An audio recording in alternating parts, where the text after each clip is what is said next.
Pas refuzimit të ankesave të Aleancës Kombëtare për Integrim nga Komisioni Shtetëror i Zgjedhjeve që kishin të bëjnë me komunën e Gostivarit, të njëjtat ankesa janë hedhur poshtë sot edhe nga gjykata administrative.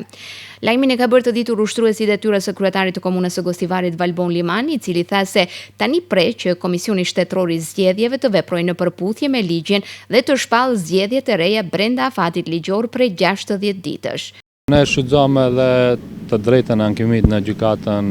administrative, pasi që Komisioni Shtetëror Zgjedhor ne refuzoi të 3 ankimet që i bëm,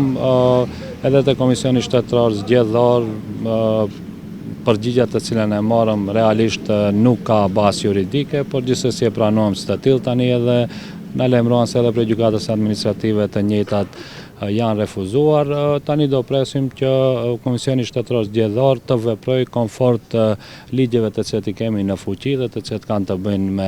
me këtë problematikë, dhe ligji Kodi Zgjedhor dhe ligji për veçorinë lokale, dhe besoj që së shpejti do ta caktojnë edhe datën e mbajtjes së zgjedhjeve, ripërsëritjes, e cila duhet të jetë jo më së vonë se 60 ditë nga dita e shpalljes së rezultateve përfundimtare. Ndërkohë, Limani shprehet se nuk beson që deri në mbajtjen e zgjedhjeve të reja, qeveria do të emërojë një të besuar të saj në krye të komunës, pasi një veprim i tillë, sipas tij, do të ishte i jashtëligjshëm. Për të deleguar ndonjë ushtrues detyre të besuar nga qeveria, duhet që të jetë jashtë ligjeve të shtetit tonë, dhe besoj që gjithsesi ekziston shteti së drejtës këtu në Maqedoni dhe nuk besoj se do të ketë një lëvizje të tillë, por le të presim e do të shohim se çka do të ndodhë. Sido që të vijoj procedura, Limani theksoi se tashmë asgjë nuk e zbrap, sepse mbështetja e marrë nga qytetarët në zgjedhjet e 19 tetorit e ka inkurajuar që t'i shkojë deri në fund synimit të tij për një mandat të plot në krye të komunës së Gostivarit. Jo, asesi nuk zbrapsin, sepse